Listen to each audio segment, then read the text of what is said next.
Testing, testing, 1, 2, 3. Welcome back, everyone. Happy New Year. I hope you guys had a wonderful, safe, good time, blessed time with your families. So thanks all for being here today. Yeah, just drop me a 1 in the chat, as always, to let me know that my audio is coming through correctly. You know, I'm great at messing up my audio. Right, so let me see. We have, let me just change that. So we have Roseanne Rossi working in 20 minutes. Yeah, that's one of those things. But yeah, you can always catch up later. But good to have you for a few minutes. XYZ, welcome. Conociendo el Islam, welcome. Horse, of course. Horse, when are you going to reach out to me? We'll set up a talk. Would be great to have that chat with you one day. Lomain, welcome. I sent you back an email. Villainous, good to see you. Of course, we've got Sandro Correo, the Lloydites, was it the Luddites? And we've got Dan Simpson, welcome. CMB, welcome. Great chatting with you the other day. Okay, you guys will hear me, so that's great. Okay, let me dive into this. Oh, by the way, question. 1, if you like this large view, or 2, if this is better. I'm just curious. I'm just trying to see how I can just improve things slightly, but this is a more zoomed in view. This is a more zoomed out view. Which is preferred, especially when I switch over like this? Do you prefer it like the zoom out or the zoom in? This is zoomed in. This is zoomed out. Which one just looks generally better? So 1 for the wide view, 2 for the zoomed in view. Right, so Eric Montes, welcome. Teresa R, welcome. Yeah, Enki, welcome. Cassandra Ball, good to see you. So, ideas have consequences. And today we're going to be talking about, well, we're going to be talking about totalism, which is a cousin of totalitarianism, but they overlap. Horse says, I am too boring for you, Lloyd, our international man of mystery. Michael Lawler, welcome. I don't think so, Horse. I'm sure you come across as anything but boring.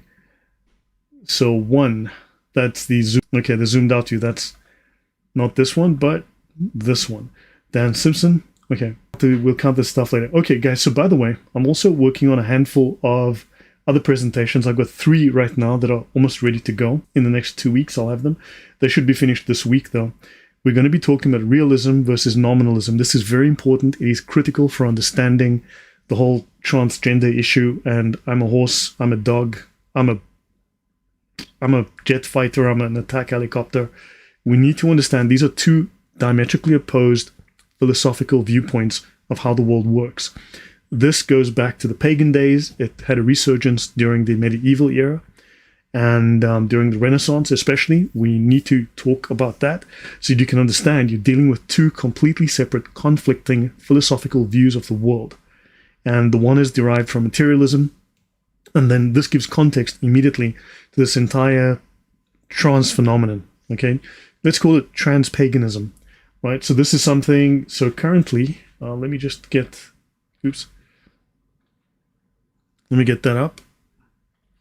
Right, so this one is going to be about 30 slides, I think, when I'm done. Of course, it is going to feature a man called Martin Luther, although it's not primarily focused on him, but I will cap it off with Martin Luther. He's got something to do with that. So these slides are done. These slides here, these are not done. These still need to be edited and cleaned up. But I'm going to use the simple example of, can a pear be a pineapple? You know, so that's going to be really, really simple. These are the same ideas that also occur within Marxism, and we need to discuss this. Okay, so that's something that's coming up. Then I have another one that I'm working on that's nearly done, which is this one called The Reformation, Moral Preening and the First Woke Revolt.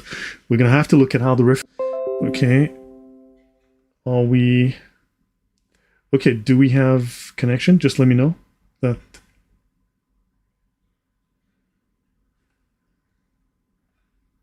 Okay, let's hope it repairs itself. Okay, OBS is reconnected. I just made a change. Yeah.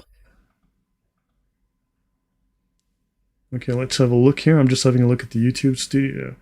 Yeah, YouTube is reporting a problem. My apologies. Let's hope we can fix that. Okay, so my signal's definitely not in the green, but some people are reporting it's better now. Okay, guys, we have connection. Good.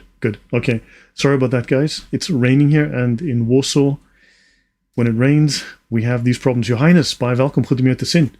Eric Montes, welcome. Okay, so yeah, we're going to be talking about this. So that's coming up. And yeah, so we need to talk about a guy. Well, I just closed. No, I did not. Here it is. Okay, first of all, we need to meet a guy called Antonio Elorda. We have liftoff. Awesome. Hello, Tigger. Welcome. Yeah, let's hope it picks up. It should improve. Right. This is an author. Now, I got his paper maybe 4 or 5 years ago. I was given this before issue year 2010. Oh my gosh. Okay. So I was issued a copy of this paper. It was given to me, and it is a really good paper. So we will be coming back to it in the near future. So I'm taking a piece out of this paper, 1 or 2 pages only, and then I'm utilizing another source to go through this. But I will make what sources I can available. This was given to me. This one's behind a paywall. I'm not sure if I have permission to give this one to you. So this is about totalitarianism and totalism by Antonio Elorda, very, very well-known scholar. The distinction between totalitarianism and totalism does not exclude a high degree of convergence. So they're not identical. Great stuff, looking good. But they are very similar. Okay? So that's the original paper that I'm going to be using. He has quite a presence. He's written a number of books. He teaches in Madrid. Okay, so he's got a number of books published. And this is Antonio Elorda, historian and professor of political science and economics at Madrid's Complutense University. He's a specialist in the ideologies of the 20th century, social movements, and nationalisms. All right, now that's out the way. Let's jump into this. So we're going to be tying totalitarianism and woke together. We're going to look at the ideology behind it, which is a cult ideology, and then we're also going to look at how this originates out of Gnosticism, specifically Manichaeism, which also had an influence in the 10th, 11th, 12th century, as well as on both Calvin and Luther, that I will get to in the future, but I've mentioned this before. Right, let's talk about deep sacred alchemy and gender science, because it's not science, is it? This is Manly P. Hall, who writes a lot of gunk, but okay. So I've read some of his stuff. It's yeah, whatever. Okay, so this is Manly P. Hall's Secret Teaching of All Ages, the alchemic sorcerer creating his divine androgyne. So this is a what's called a bi-generation. Now, here you've got apparently what this painting is sometimes called hermaphrodite with eagle or hermaphrodite with eagle. Some will say that this is Satan. You can see the claws are around their bodies. Satan's got his claws on them. And these look like dead birds down here. Okay? So that's fantastic. But now have a look at this. What do you guys think of Doctor Who? Do we see any... Am I imagining an overlap? Am I imagining a similarity? Your thoughts in the comment. If I'm imagining it, just say 3. And if this looks legit, say 1. That this seems to be someone is trying to send us a message here. That we're looking at a deep sacred alchemy, a Gnostic alchemy, gender science, magic science, the science of the gnosis. What are your thoughts? 1, if you agree with me. 2, if I'm just stretching here. Okay. Right. Now, in ancient Egypt, there was a saying, and this is related to this. The gods are people who have made duality one. So you become a god if you can blend the duality, if you can blend the opposites. In other words, if you can make the contradictories connect. Yes, Doctor Who did get hijacked by woke. So you guys agree with me that we see something similar here. We're seeing a connection here, that this symbolism, this means something. Humans, on the other hand, are child gods who live duality in order to know oneness. In other words, we live in a dualized world, but we need to try to find a way to overcome the contradictions, which of course goes against logic, goes against reason, goes against the logos. Okay, we'll come back to that. Now let's have a look at the DSM-5 and the term gender dysphoria. Yes, Tigger, they love the hidden messages. So we're looking at DSM-5, right? Section 302-85, F64.9, whatever that means. That's the Diagnostic and Statistical Manual of Mental Disorders, right? And let's have a look from the American Psychiatric Association. Gender dysphoria, formerly gender identity disorder in DSM-4 and earlier, right? Welcome, Sheikh Biardi. Emily Doggy, welcome. Okay, so now the official definition in DSM-5 for gender dysphoria is in both adults and teenagers, a noticeable incongruence between the gender that the patient believes they are and what society perceives them to be. So what they think they are and what society accepts them to be are two different things. Of course, this is a medical diagnosis.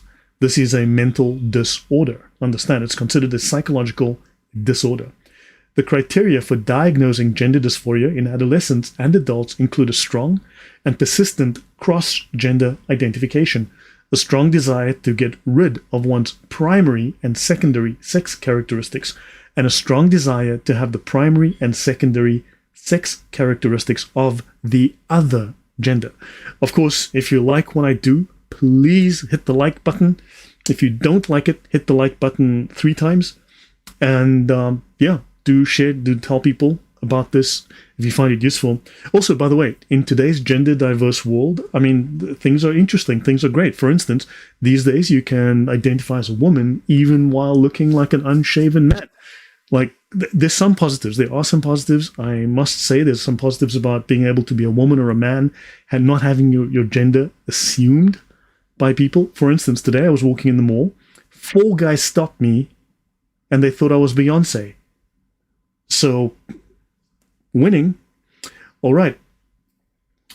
So now, you want to get rid of your primary and secondary sex characteristics, and you have a strong desire to have the primary and secondary sex characteristics of the other gender.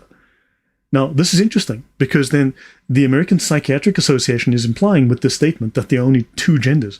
It doesn't say the other genders, it says the other gender, implying 2. So, as far as science is concerned, there's only 2 genders.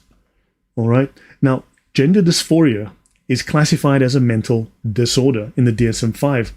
Now, notice the reason that it is classified as a mental disorder. CMB, wow, thank you very much. I'm so grateful. Thank you.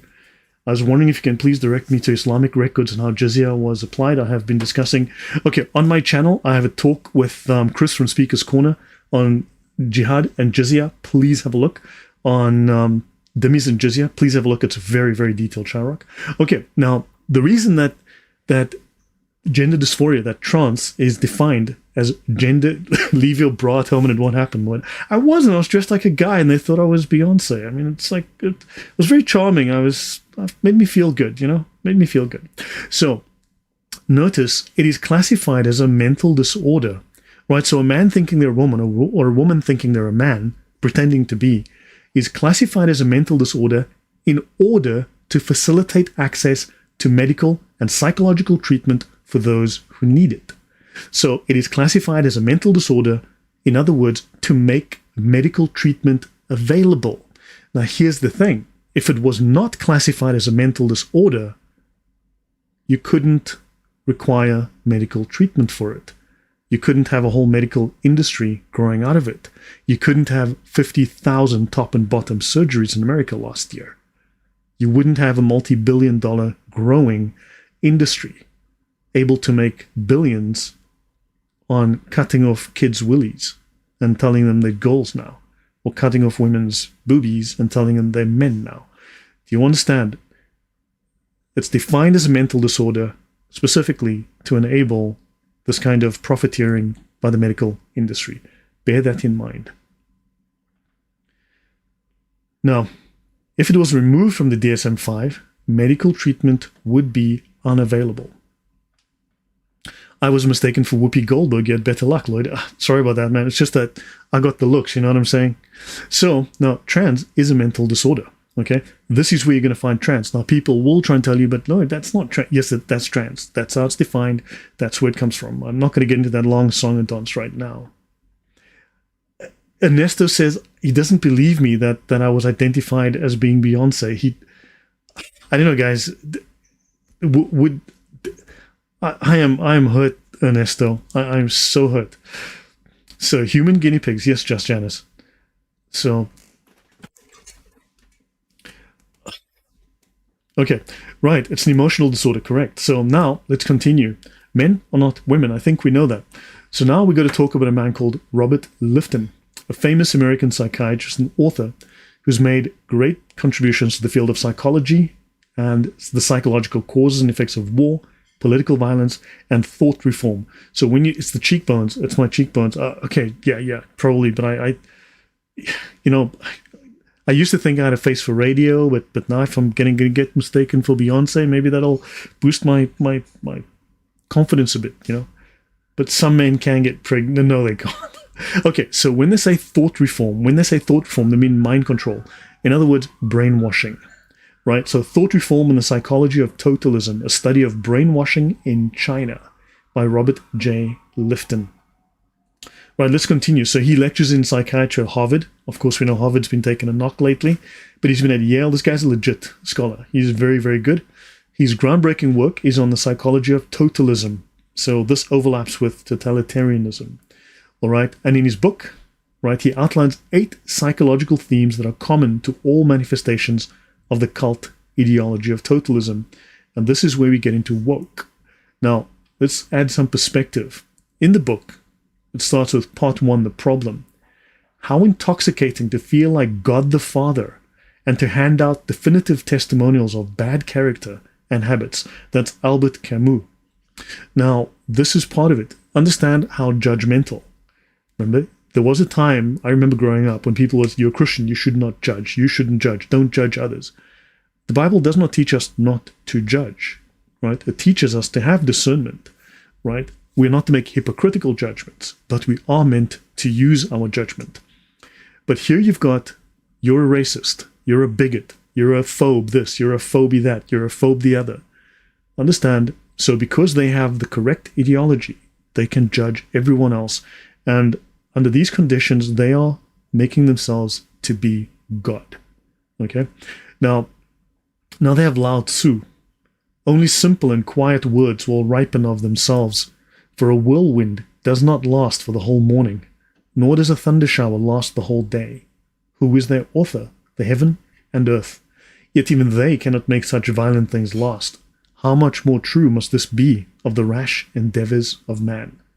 Now, there's a very strong Christian sentiment in there, and I want to go through this for a moment and bring up some Christian wisdom, shall we say, to complement what we have here from the Tao Te Ching of Lao Tzu. Ecclesiastes 9:11, I returned and saw under the sun that the race is not to the swift, nor the battle to the strong, neither yet bread to the wise, nor yet riches to men of understanding, nor yet favor to men of skill, but time and chance happen to all. Ecclesiastes 9:17, the words of the wise heard in quiet are better than the shouting of a ruler among fools. So I'm saying some of these because I want you to understand you're facing a very powerful enemy. They've got money, they've got control of politics, control of media, control of the law, but they too will pass. Woke is a very punitive, puritanical cult, no forgiveness. Exactly, villainous, well said, very well spotted, very well said. Proverbs 19:2, desire without knowledge is not good, and whoever makes haste with his feet misses his way. Lloyd say.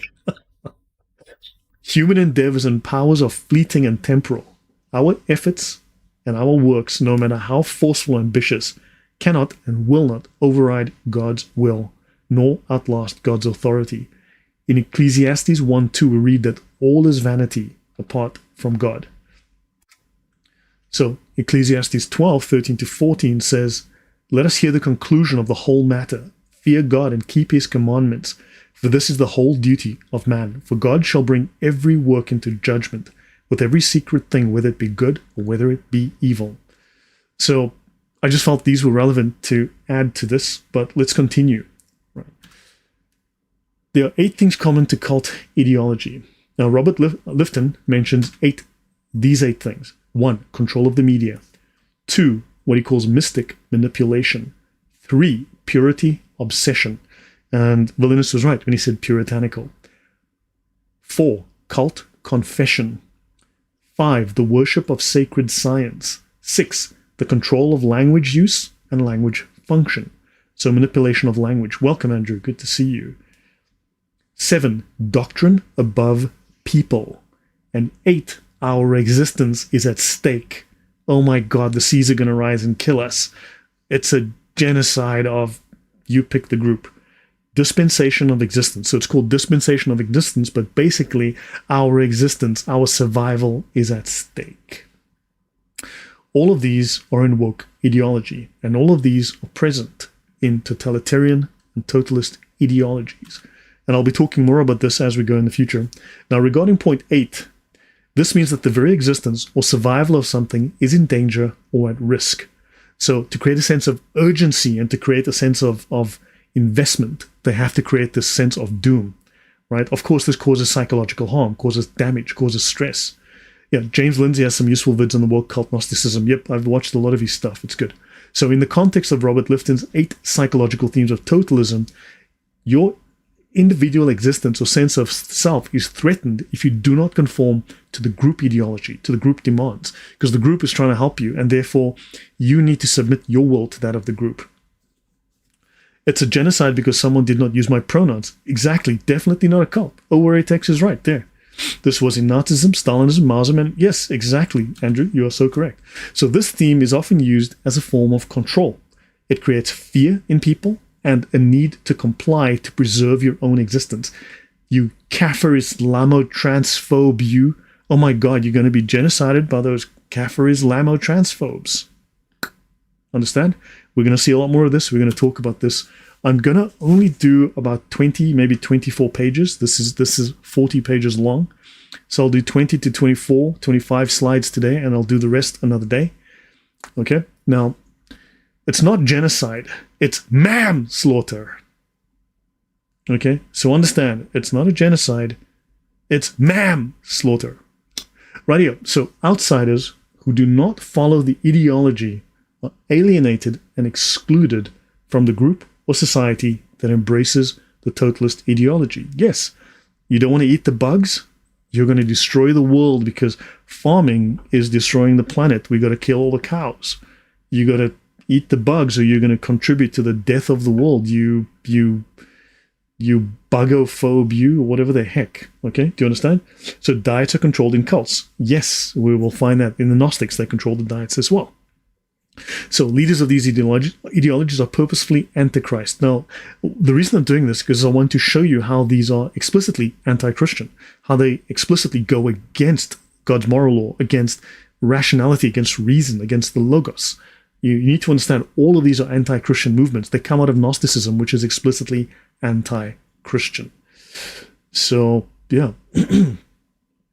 Let's continue.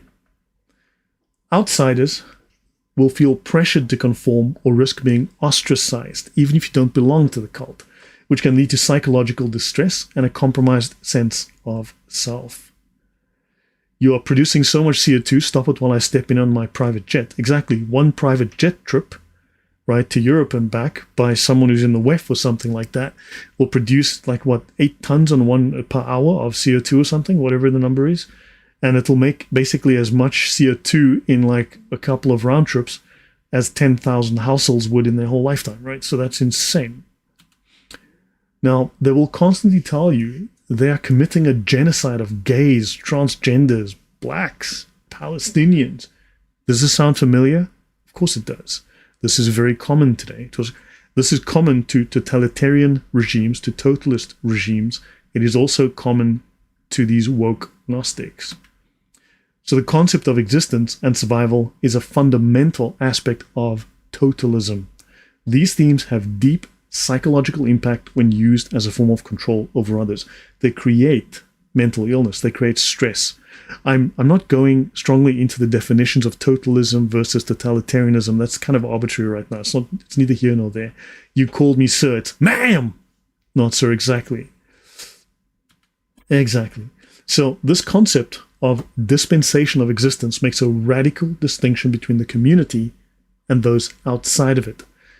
For instance, you're not in the trans community, therefore you're by default a threat to them. You are outside of that community, you don't like them, and therefore you are going to genocide them. Right. So this idea delineates between true believers who have a right to exist. You see, the true believers, those who are in the Green Party, those who believe that the polar bears are going to die, right? Those who believe in all this stuff, they have a right to exist because they are the righteous ones. And there are those with a different vision of the world who do not. Are you a Christian? Well, then that's you. Do you not believe in the apocalypse? Well, that's you, right? Do you understand? These ideologies have a genuine sense that you don't have a right to exist. You cis, het, normative, white male, you don't, right? Understand? They are very, very serious about this. This whole woke thing is totalitarian. Make no mistake.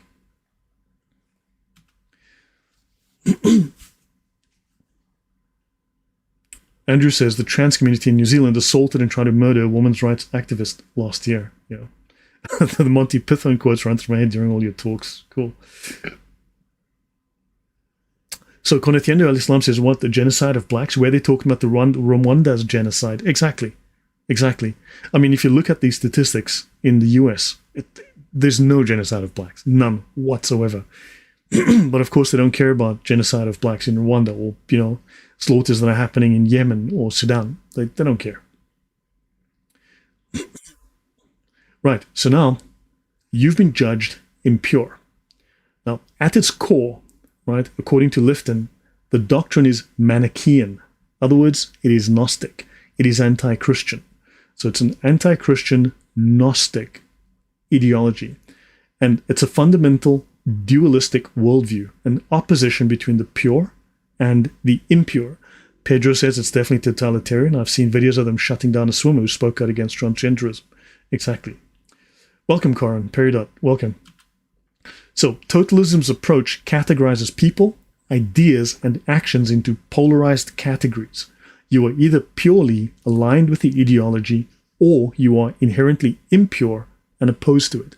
For instance, when I was on Facebook, and I haven't been on Facebook in more than a year now, I was constantly, because I'm not woke, because I'm not left-leaning liberal, because I'm actually conservative, I was constantly,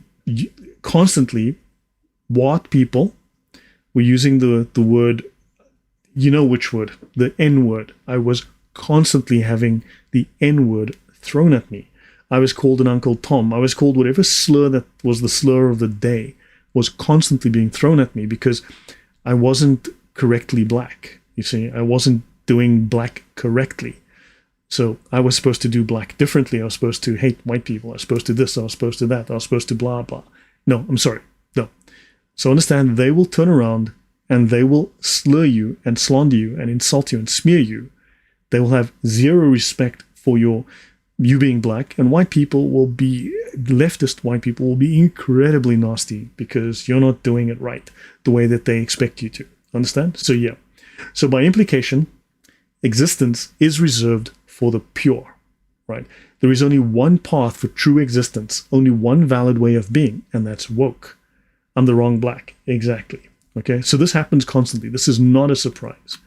Now, individuals who do not align with the established beliefs are considered to not exist, and in extreme cases, they should not be allowed to exist. See, because as you know, whiteness is violence, right? Whiteness is evil. Whiteness has dirtied the world, sullied the world. Whiteness has brought incredible harm to black bodies. You know what I'm saying, right? So understand these ideas are directly and explicitly totalitarian, and they are directly and explicitly part of the woke movement, which is itself thus totalitarian, right? So now you all do know that yeah, I think you'd understand. I don't want to go explicitly into examples on this, but I think you get it, right? Now, one's existence is subject to radical subjugation, whether believer or not. So if you're a believer, you have to believe all of this crazy nonsense. If you're not a believer, they're going to use the law to compel you. That's why in the UK, people are being visited for tweets that are, shall we say, slightly critical of immigrants, right? You have people that are being sued for saying the wrong thing to transgenders. People who won't bake a cake for gay people are losing their business, losing their livelihoods. Do you understand this whole thought police thing? This is happening everywhere. So they will enforce radical subjugation on you. That's the Sharia. Applies to you whether you're a believer or not. Do understand they are deadly serious. Sheikh Biardi, wow, thank you very much. Thank you very much. Yeah, I need to do some more work on Islam. I just finished the section on Hamas and, of course, Palestine. And I've got to do stuff now on, I'm busy working on ideas for the Gnostic aspect, no, the Hermeticism in Islam. I want to be going into that. I've already got the books. I've got the research. So I've got the research materials and I need to start going through them and start collecting notes. The left call others Nazis. Well, yeah, whilst Jew bashing, exactly. They can't even see the contradiction. Exactly. They are completely lost. I mean, they don't see the truth anymore. Yeah. So the movie was about you're not riding a horse, you're okay, so let me see. Woman got arrested for privately praying. Exactly. Do you understand? That is radical subjugation. That's the Sharia. The woke Sharia is being imposed. So Pedro says, in 2020, I realized the demonic direction the BLM and woke movement were trying to move me to. I swear what happened just sped up the process. Yeah, look, I think it's going to collapse under its own weight. But thank you guys for the support donations. Thank you very much. Oh, by the way, if you look in the attached link, that's the pinned comment. This particular presentation is available. It's on my coffee shop. It's $5 right now. So please, if you'd like it, if you want to use this material, it's available for $5 in the pinned link. Okay, moving on. So individuals, concepts, ideas, actions are judged and categorized based on a very strict, very uncompromising, unforgiving binary of purity and impurity, alignment and opposition, while still using the words of inclusion. Understand, but you know if you're Christian, if you're conservative, white male, you're not included. You do know this. Dr. Jonathan Gemmell, thank you very much. Thank you. Appreciate your comments. So now, Sheikh says the far left and the far right are just two wings of the same bird. Both are intolerant, politically correct, racist, and bigots. You know, yes and no. Okay, I would want to sit and think through that myself more carefully, for the simple reason that anything that is a very one of these convenient slogans needs to be questioned, because a slogan is often, shall we say, an easy slippery slope to send you down, so that it's called a thought inhibiting meme. There's a name for it, where it stops you from thinking. So you immediately have this phrase, the slogan, and you stop thinking critically.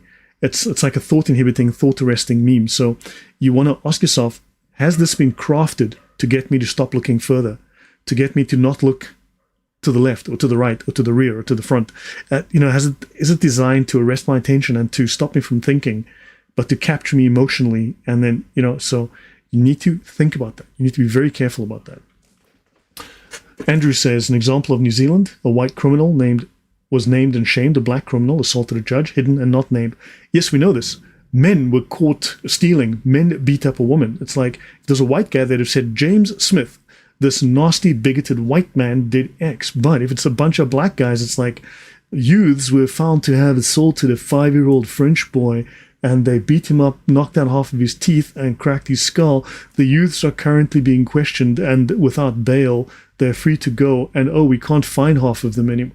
Yeah, because you know they're black. It's simple. You know exactly how this works. So, now, understand control of media. Totalist groups, including cults and totalitarian regimes, exert control over their members by manipulating information and the communication that reaches them. You've all seen this in leftist media. So this allows them to create a narrative that emphasizes constant threats to their existence. They're going to genocide you, justifying the extreme measures to maintain power and influence. You saw this with the supreme deity Donald Trump. Okay, you saw how he's the new Hitler. He's going to genocide the world. He's going to cause World War III. He's going to cause the earth to melt down. He's going to turn the world orange. You've seen all of this. Okay. So yeah, you've seen this, the exaggeration, the incredible ratcheting up of the rhetoric, right?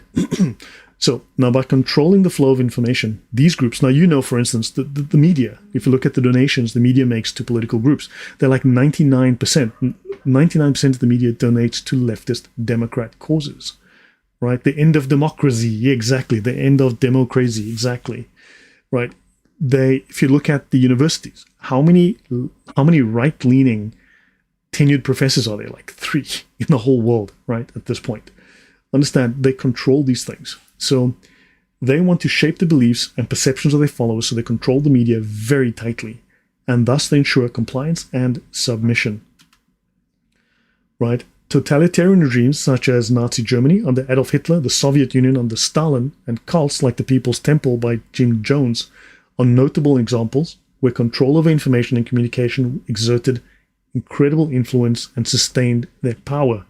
In Nazi Germany, state-controlled media and propagandist literature portrayed a narrative that emphasized the constant threat from internal and external enemies, the British, the you know which group, that you know which group. Oh, by the way, someone mentioned, I mentioned I put up a community post discussing the overlap between between the Pharisees and Martin Luther and the Reformation, and someone said it's always them. I banned him. Okay, let me be honest. You say that, I'm simply going to ban your ass. I'm not even going to have a discussion with you because I don't think there's a point. You're not acting in good faith. You're not thinking. You're not listening. I didn't say the Jews are doing it. What I'm saying is that the same methodologies in play, the same thinking, the same practices.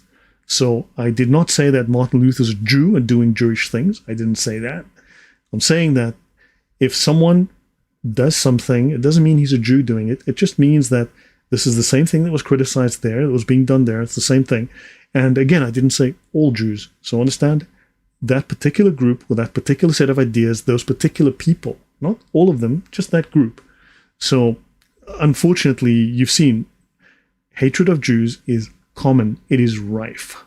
Okay, so especially among Christians, you see this all the time. So yeah, I have no time or patience for that.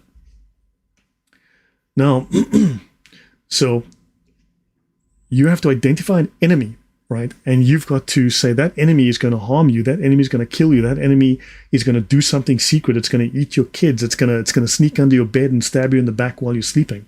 Understand they will constantly do things like this. However, you, on the right of the political spectrum, you cannot turn around and say, but hold on, those blacks are forming gangs and murdering people.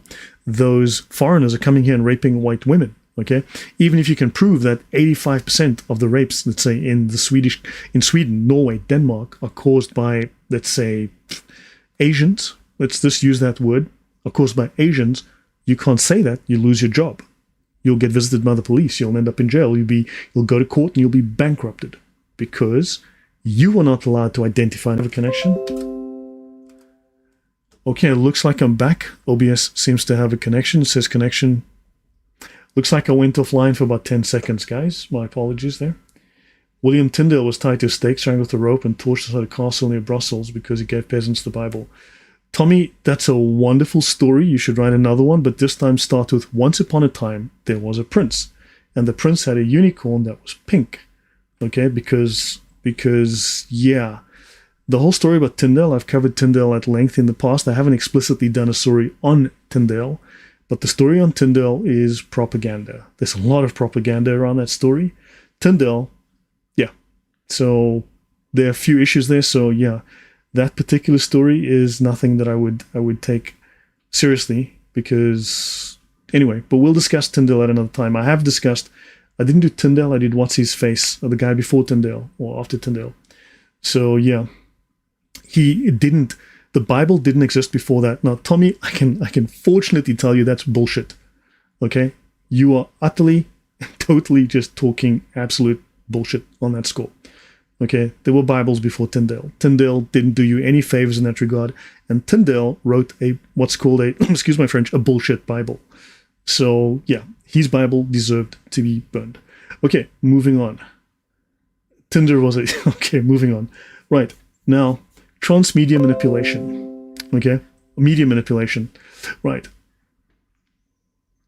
Now, biological sex is determined by chromosomes, hormones, and reproductive organs, which are fixed and cannot be changed, making it impossible for a man to become a woman. So what do you have to do? You have to frame the narrative. And the trans community will very often frame the discussion around the issue of gender identity in terms of human rights, equality, and social justice.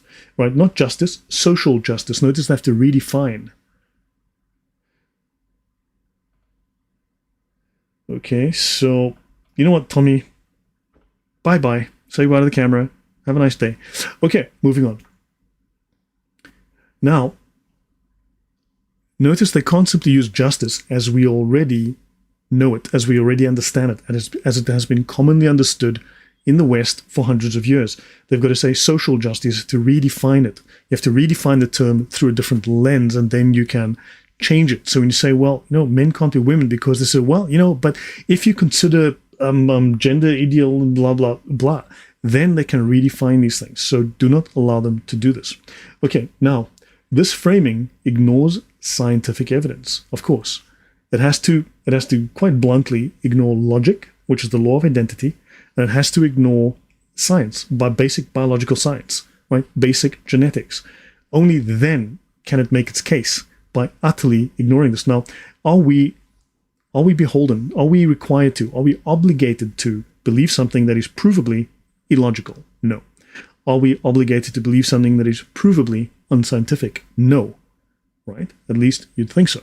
But of course, once they can get rid of science, get rid of logic, then of course they will force you through the law, right, at risk of losing your job and your reputation, to accept that men can be women and men can have babies, right? But of course they have to redefine all of these terms. Of course, it has no care about fairness in sports and so on, correct? Now, so they try to get us to ignore the science and the logic. They reframe it as understanding and acceptance. They want you to be tolerant, understand, which means deny reality. These terms they use don't mean what you think they mean. And they want to drive us to rewarding and embracing irrationality, right? Now, they amplify voices. So the trans community uses social media and other platforms to amplify the voices of its members. That's why the shadow banning for those on the right, that's been going on for years, that we've seen at places like Twitter, right? So they share their stories and experiences to raise awareness and garner support. And they say, well, we just want to get the correct information out there, right? And these voices are amplified by the media. So it's a means to control the narrative, but it masquerades as an attempt to humanize the issue and to foster empathy. Be sympathetic. You need to be sympathetic. Where's your sympathy? Where's your empathy? Where's your compassion? But they don't talk about where's your fucking logic, right? Where's your rigorous science? This is not even scientific, and it's utterly irrational. So you want me to be empathetic of nonsense? No. Yes, Dan, they invent new science and then impose it on us by force. The Ministry of Misinformation, correct. So they engage with the media. The trans community, Dylan Mulvaney, anyone? Actively engages with the media, providing information and resources to journalists and media outlets to shape the coverage. Right? Now, this is obviously an attempt to control the flow of information, but is framed as a way to ensure that accurate and up-to-date information is being disseminated. Understand? Listen for these phrases and terms, then you'll know that that's propaganda. Yeah, in the 21st century, we're having conversations about what is a woman. Now, the weird thing is, how can you transition to a woman if you don't know what a woman is? If you cannot define what a woman is? If women don't exist and men are women, how can you transition to being a woman? Something that doesn't exist. It's like, huh? Yeah, the women's movement supported the trans agenda while shooting themselves on the foot. Yeah. Okay, now let's talk about mystical manipulation. So totalist groups often employ a sense of mysticism or supernatural elements to emphasize their unique understanding of reality or mission, Gnosticism. This instills a sense of importance among the followers. We've got secret knowledge. So here we've got this news report. North Carolina transgender inmate suing prison over right to practice witchcraft. So of course, as you know, transgenderism is science. It's got nothing to do with things like paganism or witchcraft, does it? Except maybe it does. Okay? I mean, so we can actually go have a look at that. It's a genuine article. Transgender inmate suing over the right to this really ugly man here. That's not an ugly woman. That's an ugly man. Wants to practice witchcraft. Suing the prison to practice witchcraft. So this manipulation of beliefs and perception helps to maintain the group's existence, right? Because it creates a heightened sense of purpose. They've got a religious purpose. Understand, it is religious. It is deeply spiritual for them. It is not scientific. It is spiritual. And of course, witchcraft is opposed to Christianity. Make the connection. Again, it is anti-Christian. It might not explicitly say so. It might not explicitly want to get into a fight with the religious right and with the church, but ultimately that's what it's doing. That's the angle that they're coming from, right? So you've got this heightened sense of purpose and dedication among the members, solidifying the group's control and influence. Tom says leftism is a satanic movement. Yes, it is. Okay, let's continue. Oops. So, North Carolina transgender inmate sues prison of right to practice witchcraft. Okay, this is 2018, so this goes way back already. Okay, yes, this is all religious. This is all religious. STRC, correct. All right, so now notice, here they are trying to game the system to gain special privileges. See, they are simply moving that ball down that corridor, getting extra privileges. Now you suddenly have witchcraft as a religion, and that's permitted. So you had Christianity, and so understand it's also a moral war. They are introducing things that are going to fragment, going to fracture. They're introducing the poison that's going to kill the system, that's going to kill the body, right? Everything is religious war. Understand that when you look at ideological warfare, which is what I'm going to be getting to over the next few months as I have time, because I've got so much that I'm going to be covering, any ideological war, any propaganda war is at root always a moral war. It is moral warfare. All right. So this individual followed a Wiccan diet. A Wiccan diet. They also wanted a Wiccan diet. So now the whole prison system has to adapt to accommodate one person. Remember, if they get this right, then it sets legal precedent. And then the entire United States has to now conform, because everyone's going to sue the heck out of the government, the prison system in this case, because we want our special diet. Right? So they want a Wiccan diet. Right? They asked the prison to provide the proper clothes and religious items. I don't want to pay for it. You pay for it. I want to be a witch. You buy me the stuff. Okay, so they're a gold-digging witch. You understand? And your tax dollars are paying for this. So they needed the proper clothes and religious items needed to conduct the services. So Dwayne L. Fox is serving 16 years in prison for second-degree sexual offense. Now, fortunately, transgender people don't do sexual offenses. Luckily, they're not criminals or anything of that nature. Philip Wafula, normal humans cannot come up with these ideological schemes yet. There's something satanic about it, for sure. Right, so yeah. Now, I also need to mention the 8 categories that we're talking about. These 8 categories I mentioned, they can overlap. So I'm going to cycle through all of them as I work through the presentation, not necessarily in strict order. Okay, some things will fit into more than one category. And so I won't necessarily be going through them in a strict order. I'm going to go from 1 to 8, but as I go through the 1 to 8, I'm also going to be referring back to other categories or jumping ahead to categories, just so you know. It's not like a clean, it's a little mixed within the categories. So now they've also got to rehabilitate the image of evil. They've got to take evil and make it look good, make it acceptable. They've got to go against the established morality, the whole moral doctrine that we've grown up with in the West, right? So, Vice, how witchcraft is empowering queer and trans young people. Oh, because Christianity won't allow it. At least most Christians aren't. There are some crazy ones, but like the Wesleyan Church, or the Methodist Church, recently has now come out with this whole, man, there was something crazy about the Methodist Church. Yeah. So, yeah, these things are happening. So, witchcraft is empowering queer and trans people. And there's no one way to be a witch, says May Rood, who left the Catholic Church after coming out as trans. It's a really freeing identity. There's no one way. In other words, I can't identify the stuff. I'm making it up. There is no strict definition. We're just making it up as we go. Whatever you're doing, we're going to do the exact opposite to disrupt it. It's as simple as that. We are contrarians. It's as simple as that. Privilege hunting is about power. Exactly. Subjugation. Radical subjugation. That's exactly what they're doing. These cults are about power, trying to be a deen, just like Islam. Exactly. It's the same spirit, the same ideas. Wiccans won the right to use Air Force facility in Colorado, financially supported by the USAF. Exactly, Locust and Honey. There you go. So, they're lying. Exactly. Exactly. Andrew, you get it. So in 2015, they published an article discussing the use of witchcraft among queer and trans youth as a means of empowerment. So it shows how some transgender individuals will use mystical practices to gain a sense of control and power in their lives, and of course, drive them away from Christianity. Deconstructionist. Yes, Your Highness. I will do a different presentation, one of the other ones that I showed you. We will discuss this, right? So there is no one way to be a witch. It's very freeing. And the popular idea of the witch underwent a transformation. Now they're going to sell you the evil.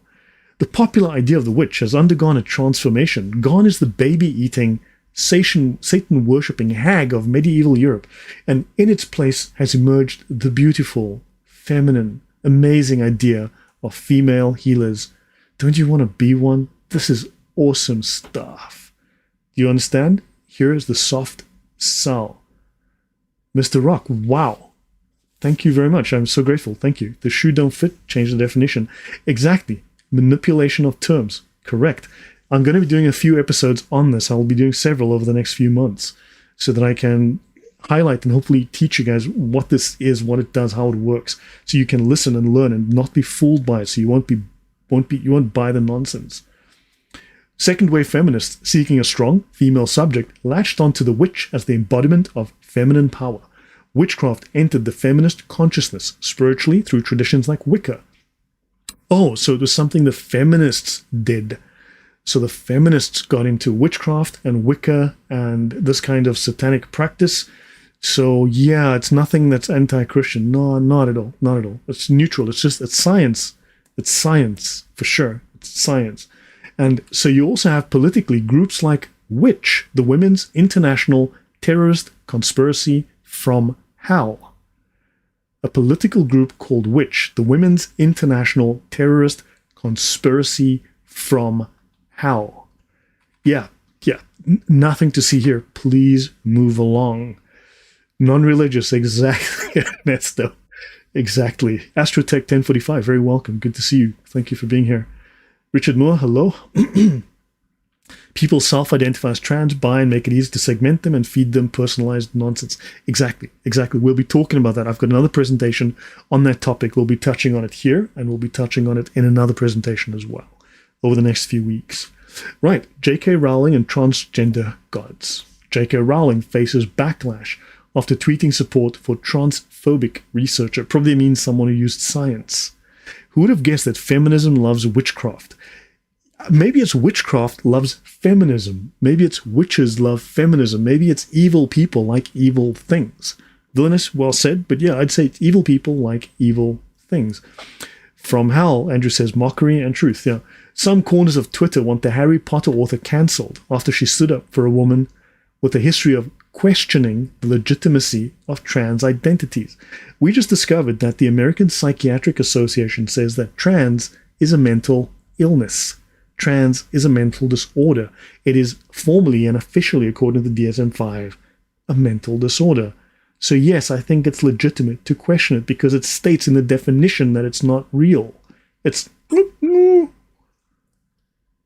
But you understand, you have to accept it despite the evidence, and they'll punish you if you don't. They'll make it very costly for you if you don't. It's mental and spiritual sickness. So in 2020, J.K. Rowling, who wrote Harry Potter, of course, made a series of controversial tweets about transgender issues. In one tweet, she compared transgender hormone therapy to a magic spell that could change a person's sex. Now that's very astute of her. That's very, very astute. So this shows how powerful the trans media control is, effectively cancelling a female billionaire. They made an example of her. Now, she's very, very wealthy. They couldn't come out and just Hulk smash her. What they did was, it's the death of 1,000 cuts. Okay? But understand, they will go after anybody. So, yeah. So transgender high priestess. Oh, transgender high priestess. Oh my, I thought this is not a religion. Good grief. Is this me or... It's science, right? Please tell me it's science and I'm not reading this wrong. That I didn't just read those words. Transgender high priestess. Please tell me I didn't read those words. It's science. I'm dealing with science here, people. So, Maggie Chapman. Okay, in 2023, a video of a transgender high priestess speaking in tongues, reciting an incantation to invoke Thranos, the god of non-binary, went viral.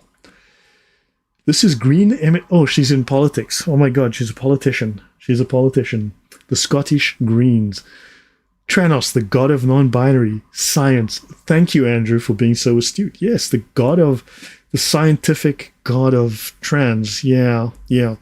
Okay, science people. She did have that potion that changed you to another person, but you had to keep taking. Rick Bass says, yeah, Tranos is probably a false god. Slavi, welcome. Shout out from Canada. Okay, so guys, is this making sense so far? I mean, okay, moving on. So Maggie Chapman calls for a government to better support trans and non-binary youth. In other words, we want the law. We want this paganism, witchcraft, to be law. This has to be mandated by law so we can punish you. She has once again come out swinging for LGBTQ plus FU rights in a speech calling for Scotland to do more in supporting trans youth. Okay. Maggie Chapman slated for bonkers speech about transgender kids at Holyrood. Holyrood. So she has a speech at a place called Holyrood. Okay. She was compared to a preacher, and she spoke of solidarity with children who are LGBTQ plus FU. Children. You know, it's like, for instance, if you have a vegan cat, if you have an LGBT child, it's like having a vegan cat. We know it's got zip to do with a cat. It's got everything to do with the owner or the parents. So children as young as 8 should be helped to change gender. And of course, at Tavistock Institute in London, I believe they were referring children as young as 3 and 4 years old, because no child under 16 should legally, and of course, it's sensible that a child at 16 should be able to make up their minds. But let's send those 3-year-olds. Let's send those 3-year-olds. Why? Because if these people can't have their own children, they're going to have to convert and shag yours. Let's be honest. Okay?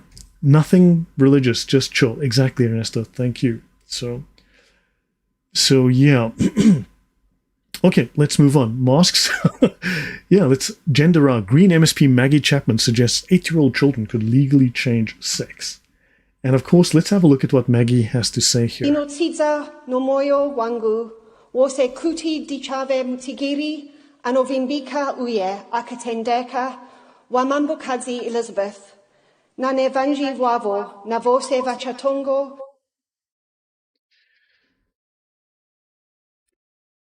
Your Highness says 100% of vegan pets have vegan owners. That is a genius statement. 100% of vegan pets have vegan owners. Should I play that again? Let me play this again. This is her speaking in tongues, giving a spell, because it's got nothing to do with religion. It's all just science, people. No moyo wangu, wose kuti. Oops, sorry. Dichave mutigiri, anovimbika uye akatendeka, wamambukazi Elizabeth, na nevanji wavo, na vose vachatongo. Yeah, Supi Nana Shabbat Pressure, right? Supi Nana Shabbat Pressure, right? So yeah, I heard pizza, bro. I'm on board. Yeah, so guys, this is science. This is science. It's not religious at all. Don't. Nothing to do with Satanism, witchcraft. Don't get that. I don't know where you're getting those ideas, you bigots. Let's move on. Purity obsession. Yeah, it has nothing to do with reality either. Sounds like a character in Star Wars. It's a charismatic Protestant. Mr. Rock? Yes, and yes. And we're going to be talking in my next presentation about how woke and the Reformation kind of have a few unfortunate overlaps. But nothing to see here. Move along. Okay, so if they say kids can consent to changing sex, then what can they say after that? Yeah, then kids can consent to bending over for you and hope you use Vaseline, right? You know, if you get my drift, understand where this is going? It's a very slippery slope. Play her speech backwards, Dan says. It might make sense. It sounds like those Pentecostal charismatic churches, yeah. But you understand, they are using religious themes. They are co-opting and corrupting religion, right? And unfortunately, Martin Luther, twat that he was, opened the door to this. And I think you know my position on Martin Luther. I think he's a vile, disgusting human being. Right. So, and as in the next story, the next presentation I do, Martin Luther's he's gonna get a beat down because he deserves it. So no, it's 10 after 8 p.m. here. So back to paganism. Exactly. Back to paganism. Back to Rome. Pagan Rome. Exactly. Okay. But of course, we're going to get to that. I'm going to be talking about that. That's exactly the plan. It's exactly the point. That's where it comes from. So totalist groups like cults and totalitarian regimes enforce strict standards of behavior and belief. They claim that any deviation from these standards will lead to the group's downfall and the individual's non-existence. Oh, I have a question. Should I just go through the slides and ignore the chat, or should I have the conversation, respond to the comments, respond to the chat as I go through this? Because it does take more time, of course, but I mean, I like having the engagement and the conversation with you guys, answering the questions and working with the comments. Robert Lazarov, welcome. Thank you for joining. And Chris Knox, welcome. Yeah, so I mean, hope you guys don't mind having the back and forth. I like to have a conversation rather than me just reading off the screen, right? Would be kind of dull that way. They're trying to get maps accepted, so they're trying already. Yeah, maps means a minor attracted pedophile. Lilo Mine says, I like the Insta responses. I enjoy the engagement. Thank you, guys. It'd be good if I had a moderator to help you moderate and vet the questions. Yeah, but I do have mods, Teresa. I do have several mods running right now. It's quite a linear timeline. Pagans to Gnostics to Protestants to Enlightenment. Look, Sunday, I'm going to be doing a talk with Mal from Sneakers Corner, right? Formerly Sneakers Corner, rather. Now Islamic Origins. We're going to be doing a talk on Pius X. We're going to talk about the Catholic Church and the Pius X and how he was called the Hammer of Heretics and how he described the heresy of modernism, which is a synthesis of all these heresies. And of course, we have to go through all of the individual heresies, or several of the individual heresies that he discusses. But he actually starts with one document discussing Gnosticism, right? What is odd is I haven't seen any Catholics, literally a single one, mention that in context of this. So Gnosticism is a real problem that he identifies, right? So yeah, I spoke with Mal a couple of days ago. So we'll be doing this on Sunday, about 7 or 7:30 p.m. my time, the same time I did this one on Sunday, right? I'll be doing this, and then I'll do part 2 of this next week, and then I've got some more coming. And also I'm going to be going through the Catholic Church dealing with heresies. I'll be doing 8 different heresies. So the Catholic Church dealing with heresies throughout the ages. So I've got 8 of those planned for this year, right? Yeah, he's also Irish. So yeah, exactly. So, okay. The engagement is what makes it lively and engaging. Thanks, guys. Appreciate that. All right. So again, if you like this, hit the like, subscribe, and so on. Oh, by the way, I've also been adding timestamps, the chapter timestamps to all my videos. I think I've done 40 or 50 videos now. I've got timestamps done going back. So that should make it easier to watch the videos and to jump to sections as you want. Okay, so these groups, they enforce strict standards of behavior and belief. Okay, so claiming that any deviation would lead to the downfall of the group and the individual's non-existence. So if you didn't defend the group, you will die. You will be genocided, right? So the emphasis on purity, so you can see there's this whole idea of the dispensation of existence is mixed with purity obsession. So sometimes these different categories overlap, right? So this emphasis on purity and the elimination of impurities, that's you, both physically and spiritually, Christianity, serves to maintain the group's control and influence over its members by creating a sense of fear and dependence.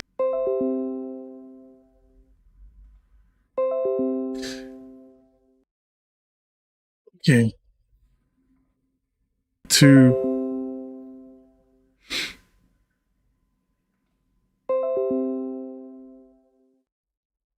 Give me one sec. Sorry about that.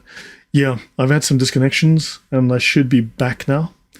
Yeah, it's buffering. Yeah, it should be back now. For some reason, I'm having those connection issues. I will... Okay, right. So let's not talk about Sweden now, conociendo. Okay, so guys, going on. We should be reconnected. Everything is apparently excellent now. So you've got strict control of information and communication. This is media control. You'll see this in repressive regimes that censor information and free speech, like countries like America, except now not Twitter these days. Yeah, Kono, sorry about that. Use of loaded language and cliches to stop complex thought. Okay, control of language. So what I mentioned with Sheikh Boyadi earlier, 2 sides of the same wing, or whatever, the 2 wings of the same bird. Okay, so use of loaded language and cliches to stop complex thought. They're known as thought-terminating cliches. Actually, that's the term that I wanted. You've got to be careful not to be trapped by thought. terminating cliches. Don't be trapped by what's called thought terminating cliches. Okay? Now, you've got the terms like Big Brother, Thought Police, and Doublethink. Those are common terms that you know, but we'll discuss a few others as we go. Now, they require confessions and self-criticisms, which is called a cult confession. This was practiced in Maoist China, called struggle sessions. And Scientology, you have things called auditing. Now, for instance, what will happen is, of course, when you do the audit, when you do the struggle session, this also gives them ammunition they can use against you, because you want to show group loyalty by confessing your sins, and these sins can be used against you, right? So they have leverage over you, right? Now, of course, ideological purity. So left-leaning groups on college campuses began to demand that speakers adhere to a very strict set of ideological principles. Those who didn't were disinvited, or they faced protests. I mean, you even had politicians pulling fire alarms to cancel speakers on campus. This is the purity culture that you saw with Mao's China, and that's cancel culture, exactly. It is totalitarian, it is woke, it is leftist, it is democratic. So, in the recent past, there have been several instances of individuals being cancelled for expressing views that were deemed impure or problematic. We know of Twitter and Facebook censorship and suppression. We saw that when Elon Musk bought Twitter, all of that came out. And we know it's happening at Facebook and YouTube too, right? It's happening everywhere. Universities disinvite or violently interrupt speakers, right? This cancel culture is a manifestation of purity obsession. It tries to remove any impurities from the discourse. You see it now with Muslims as well in the Sharia. It's the same thing. It's no different. It's just the woke Sharia. Same thing. Identity politics. You've got the left's obsession with purity is seen in its focus on identity politics. Left-leaning groups begin to insist that only individuals who shared specific identity characteristics could speak on certain issues. Okay? So, if you weren't a woman, you couldn't speak about women's issues because you don't have a cervix and a uterus, right? If you're not black, you can't speak about black issues. But if you're white, you shouldn't speak. You should just shut up because whiteness is bad. Understand? So it's really just words to mask totalitarianism. All right. So yeah, Elon Musk sacked something like 90% of Twitter, and it's working better than ever. I mean, he sacked like 90% of the staff. Twitter just hit an all-time high on Tuesday, right? So, sorry, women can't speak on men's issues. Yeah, yeah, that too. So yeah, I have a cold and I'm getting over. I had a severe cold. I don't know if you can hear it in my throat. Everyone should just learn that everyone on this planet is sinful and needs a redeemer. Exactly, but they're trying to take you away from that, Hein. So this type of purity excludes other perspectives and creates social division. It leads to aggressive, balkanized us versus them social dynamics. You've got quarreling factions based on immutable characteristics. Once you accept them, remember they drive the wedge, they put in the thin end of the spear, and after that, once you give them an inch, they're going to take 5 miles, right? Once you say, well, okay, you know what, we're going to allow these black people to get these jobs without merit, we're just going to give it to them because of black, and then suddenly white people shouldn't get jobs at all. And that's what happens. You guys know what's happening. Racism against straight white men is tolerated. It is constant. It is everywhere. It is legal for all intents and purposes, despite the fact that on paper it's illegal. It's socially acceptable. You know this. And you have to learn to say no. So this is a divisive Marxist strategy. Make no mistake, this is communist, right? It's pitting the thesis versus the antithesis, insider versus outsider. It's designed to undermine the unifying principles on which your culture is built. It is designed to undermine and destroy. Remember, Marx wanted to tear down society and build from the ashes. So, sacred science. Now let's look at sacred science. So we're going to have a look at Gnosis and Lysenkoism. I'll go like another 10 minutes or so. I'm not going to define Lysenkoism. I mean, I could, but I'm not going to. I'd like you guys to maybe look up Lysenkoism yourself. I'm going to give a very basic definition here. Yeah, there's better talks by Conceptual James, right? That discusses this really well. So claims of holding a monopoly on truth or uniquely representing the people, right? For instance, you get like Ibrahim X. Kendi, who represents black voices, No, they don't. The Democrat Party that speaks on behalf of black people. No, they don't. But they make the claim, and if you don't conform, well, they will Uncle Tom you, right?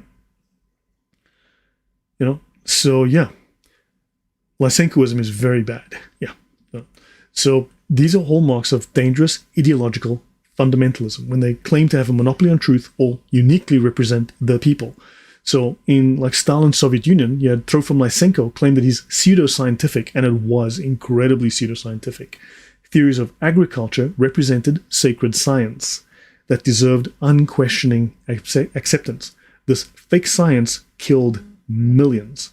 It led to maybe as many as 12 million deaths in the Ukraine, which is why the Ukrainians weren't so happy to see Russia come running over their border. Cheeky Shaky, welcome.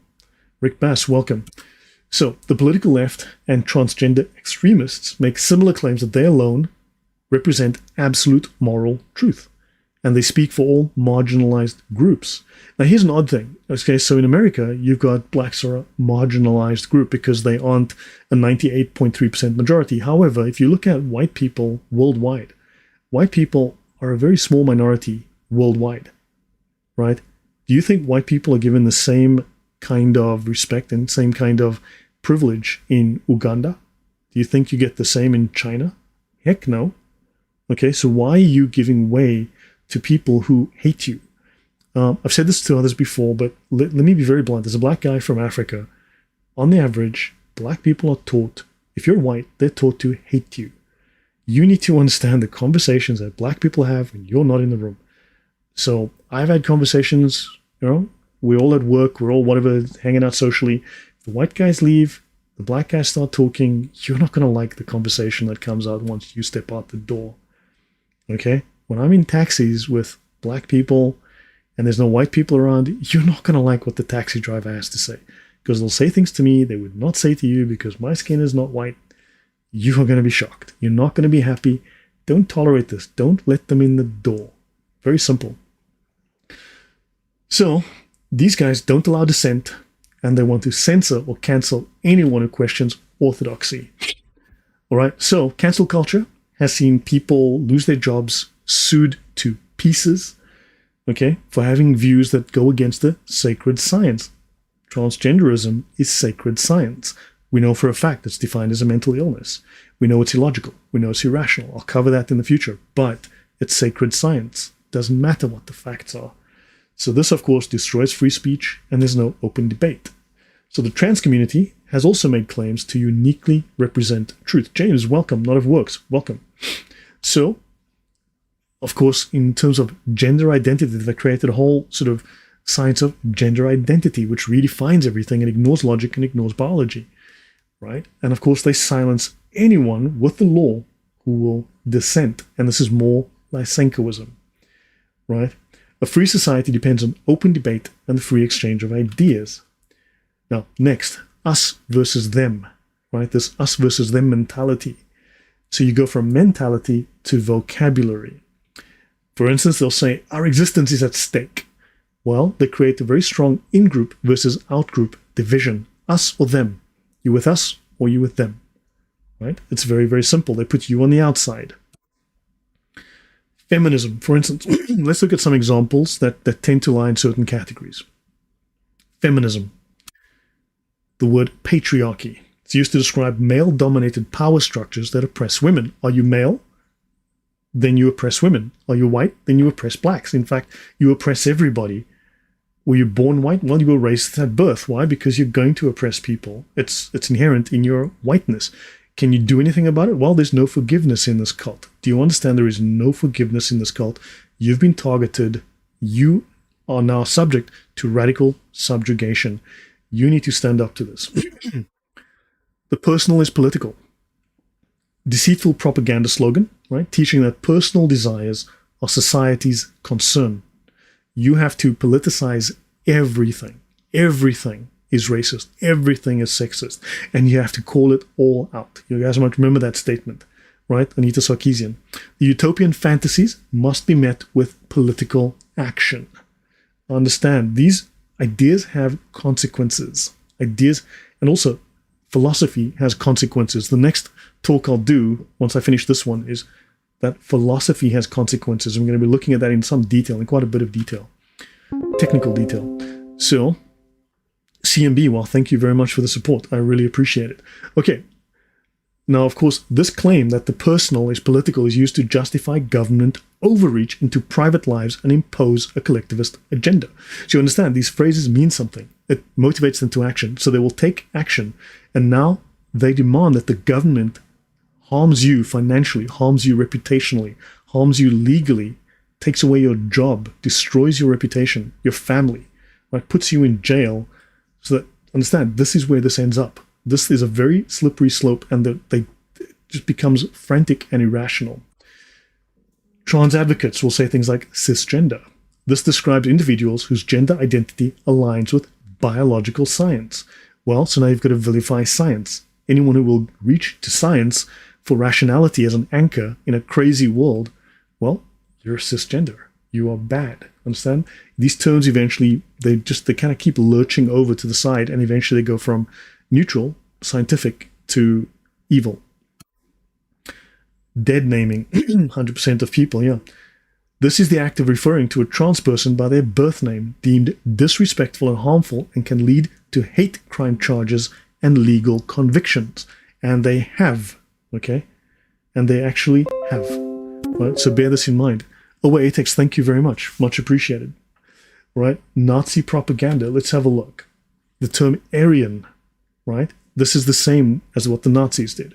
A term used to describe a supposed master race of people with specific physical and cultural characteristics, right? This is no different to the kind of propaganda being used within the trans community, the feminist community, which has become more and more extreme and has now morphed into this whole trans community.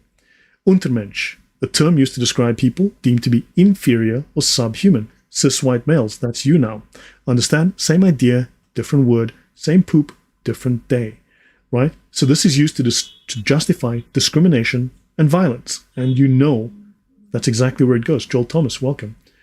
Just got back from the holidays and greeted with the stream. Yeah, glad. Yeah, hope you had a good holiday. Hope you all had a good holiday, had a wonderful Christmas. Hope you all had a safe, blessed family Christmas, and of course, great New Year.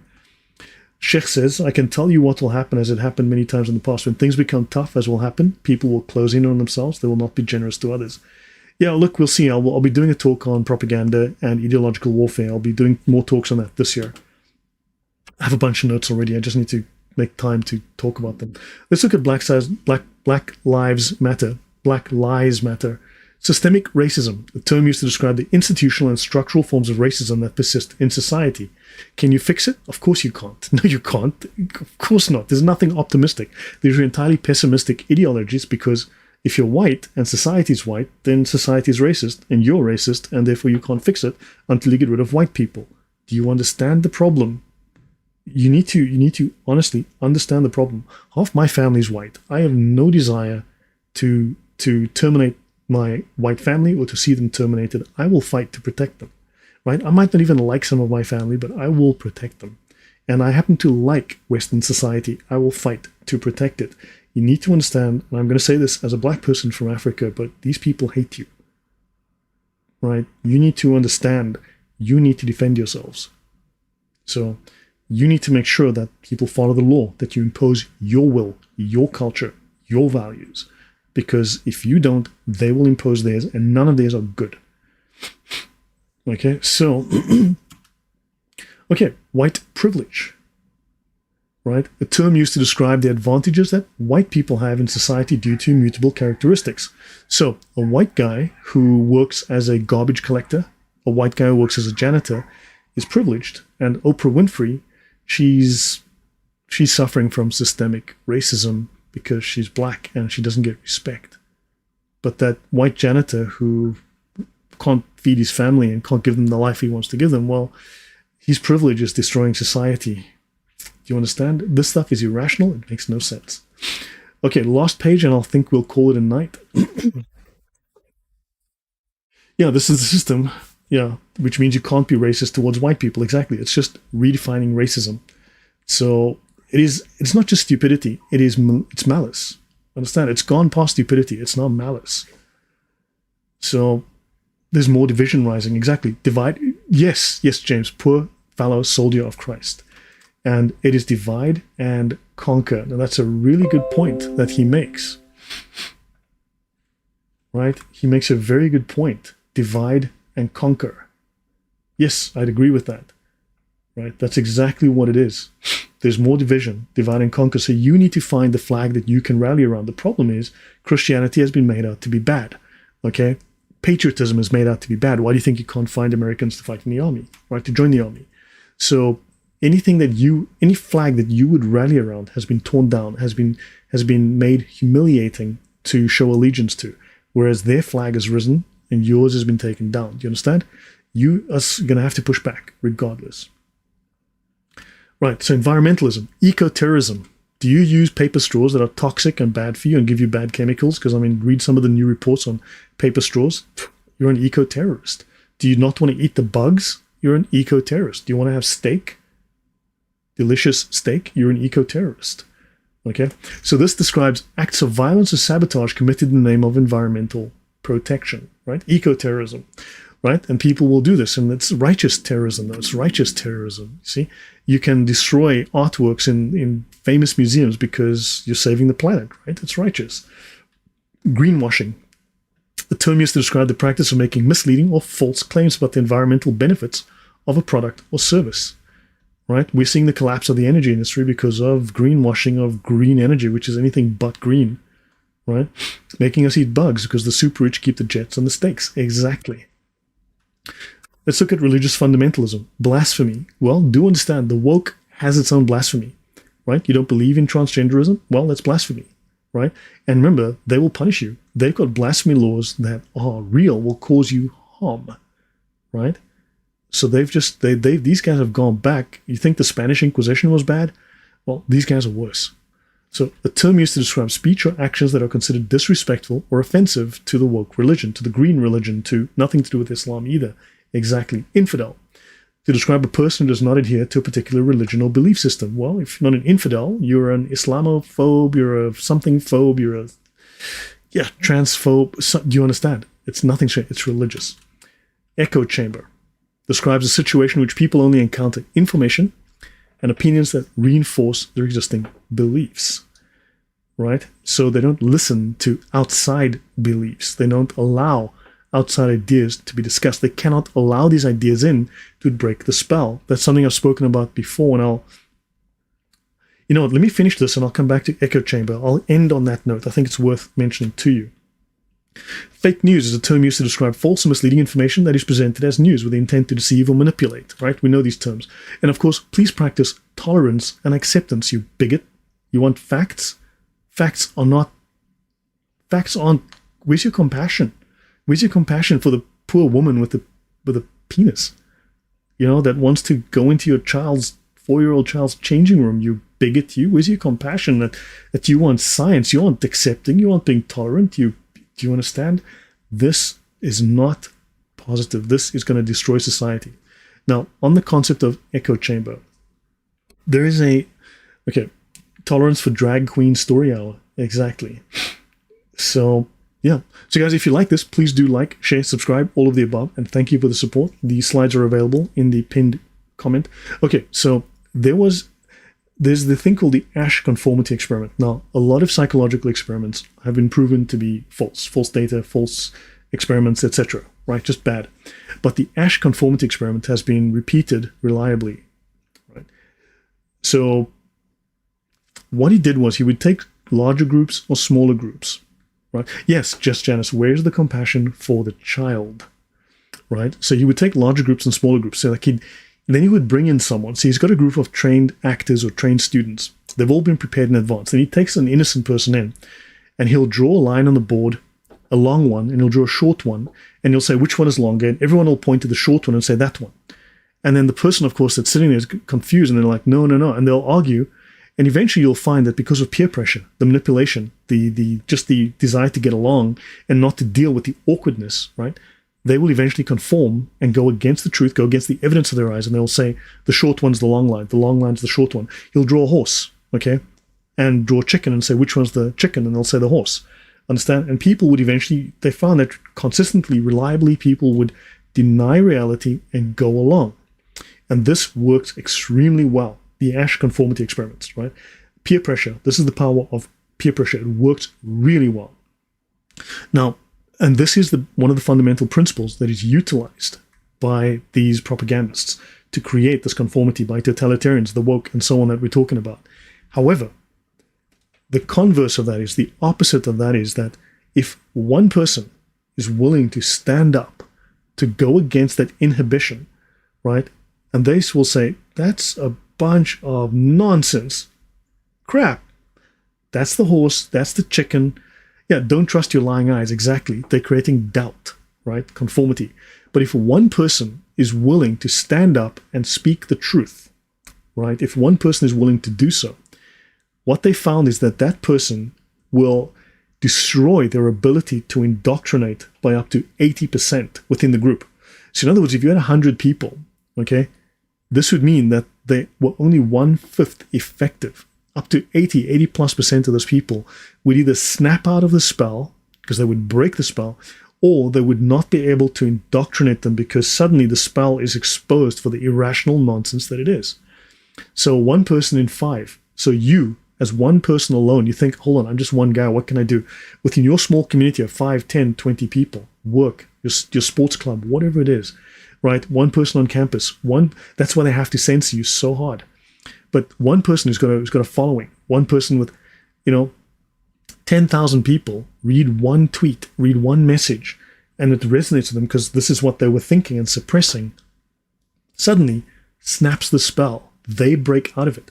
They no longer believe it. Those doubts that they've been dealing with suddenly come to the forefront, snaps the spell, and also it prevents them from falling back under the spell, or it prevents people from being indoctrinated by the spell. Do you understand? It is incredibly powerful. Your voice is incredibly powerful. I've said before, you need to be a grain of sand. Sure, you can't be a tidal wave. Just use honesty. Use the truth. Now, there might be a price for it. Let's understand. There's a price for this. It takes a lot of courage. You're going to need to be courageous. But be a grain of sand. You speak up, someone else is going to speak up. You be that first grain of sand. Be the grain of sand in their gears, right? Be the grain of sand. Enough grains of sand, and you will start to grind their gears, and eventually you will grind their gears to a halt. 1 grain of sand can grind the gears. A lot of grains of sand will grind those gears to a halt, right? I'll end here for now. Remember, Jesus said, I am the way, the truth, and the life. Hold on, the truth. I am the truth. So he's the Logos. In the beginning was the Word. In the beginning was the Logos. And the Logos was God, and the Logos was with God. The Logos is the truth by definition. It is also the spoken word. So understand, I covered in theological, I discussed that at length. Speak the truth, right? Simple. The truth is very powerful. And don't be naive. Be as wise as owls and as gentle as doves, or whatever the statement is. And yeah, guys, if anyone mistakes me for Beyonce, I will let you guys know. This new gender diverse world is very interesting. Hopefully I can make some money off being Beyonce. Maybe I can have someone book me to sing a few songs for $1 million. You never know. You never know. What do you think? Charge them like $50 a photo? Hey, Beyonce. So anyway, guys, that's it from me. I hope this has been interesting. We're on page 18. I've got 40 of these, so I'll try and do 2 or 3 episodes. Ernesto doesn't believe me that I look like Beyonce today to people. It's like, what? You think I'm going to be an ugly woman, Ernesto? Okay, guys, thank you very much. It's been really wonderful having this conversation with you. I hope you've learned something. Right, remember, shine a light in the darkness and be a grain of sand. Grind those gears, okay? Don't give in to falsehood. Speak the truth. So thank you, guys. Have a wonderful night. God bless. Take care. Good night.